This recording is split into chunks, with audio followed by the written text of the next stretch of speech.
স্বামী হারানোর শোকে কাঁদছে স্ত্রী, আর তা ভিডিও করতে ব্যস্ত মোবাইল সাংবাদিক। কতটা নির্লজ্জ বেহায়া হলে মোবাইল ফেলে দেওয়ার পরেও আবারও তা তুলে নিয়ে ভিডিও করছেন। মোবাইল কেড়ে নেয়া এই ভিডিওটি পাইলট তৌকিরের স্ত্রীর।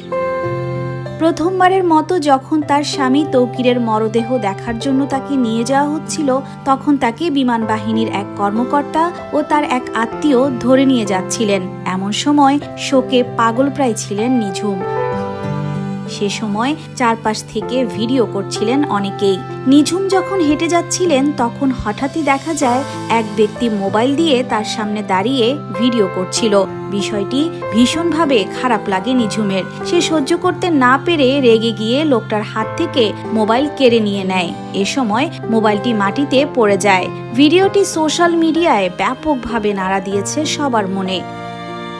যে নারী সদ্য তার স্বামীকে হারিয়েছেন তার প্রতি সমবেদনা না জানিয়ে মানুষ ভিডিও করায় ব্যস্ত ছিল।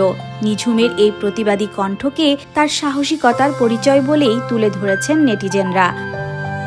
21শে জুলাই সকালে কাজে যাবার সময় সে আমাকে বলে গিয়েছিল, বউ, আজকে আমার ফাইনাল পরীক্ষা, আজ জলদি জলদি বাসায় ফিরবো, তোমাকে নিয়ে দিয়াবাড়ি ঘুরতে যাব। স্বামীর এই কথাগুলোই এখন শেষ কথা হয়ে রইল নিঝুমের জীবনে। নিঝুম হয়তো সেদিন ভেবেছিলেন তার গর্বিত স্বামী আকাশ জয় করে নিচে নেমে আসবে, হয়তো সেদিনের বিকেলটিও হবে তাদের জীবনে পরম আনন্দের। কিন্তু মর্মান্তিক বিমান দুর্ঘটনায় সবাইকে ছেড়ে চিরতরে চলে গেলেন পাইলট তৌকির ইসলাম।